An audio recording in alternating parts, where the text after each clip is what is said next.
Всем салем! Мы продолжаем изучать казахский язык методом Орыстар.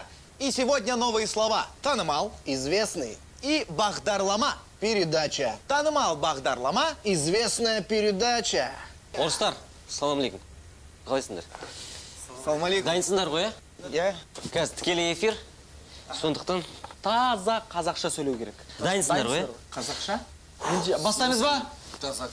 Йоу, раз, два, біз шығамыз алға, біз орыспыз. Бізге әңгіме барма, сен білесің бе? Орыстарға секірме, сені екі сөз күтеді. Казахша сөйле. Орыстар, forever! Молодец, бала, молодец. Рахмет. Құрметті достар, бүгін біздің студияның қонақтары керемет жандар Орыстар жобасы. В самом деле, серьезно, а я-то думал. Бәсе? Дәл осы жігіттер Инстаграм желісі арқылы, қысқа видеолар арқылы бүкіл Қазақстанды қазақ тіліне үйретіп баулып жүр. Яғни, қазақ тілінің дамуына үлес қосып жүрген керемет азаматтар. Қанағаттандыр алмағандықтарыңыздан. Тамаша, жігіттер, өздеріңді халыққа таныстырып өтсеңдер.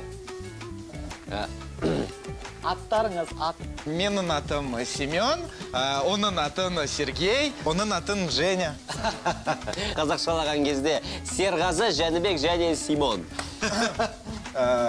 Семен. Жәнібек, мынау қазақ тілін меңгеріп жүргеніңе қанша уақыт болды? Иә. Жоқ, сен түсінбедің. Қанша уақыт болды? Иә. Жәнібек, негізі не болды сізге қазақша түк түсінбейтін адам сияқты отырсыз ғой? Иә.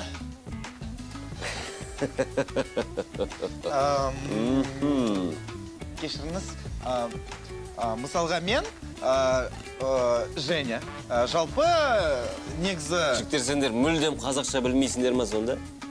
Жоқ. Иә. Құрмет достар, өздеріңіз байқап отқандай біздің орыстар қазақ тілін жетік білмейді екен. Ендеше сау болыңыздар. Қолдарымызды бүйтеміз.